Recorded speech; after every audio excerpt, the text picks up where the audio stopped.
European buckthorn is a prolific shrub which has very large thorns. It was intentionally introduced by the government to help mitigate erosion and to provide food for wildlife unaware of its invasive qualities. Buckthorn leaves are the first to sprout in the spring, thereby choking out spring wildflowers and other native saplings for sunlight, and persist late into the fall, outcompeting other species. However, you can see at this time of year in the winter the leaves have fallen.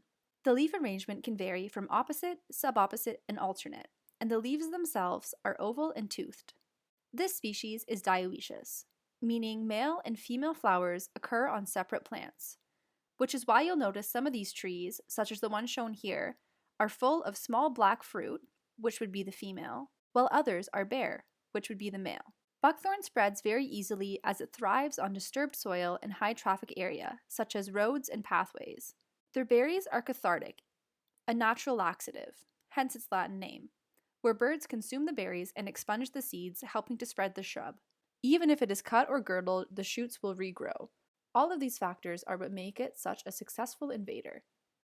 So European buckthorn usually has scaly subopposite buds. Like you can see here, subopposite is where they are almost directly across from each other, but they are slightly offset.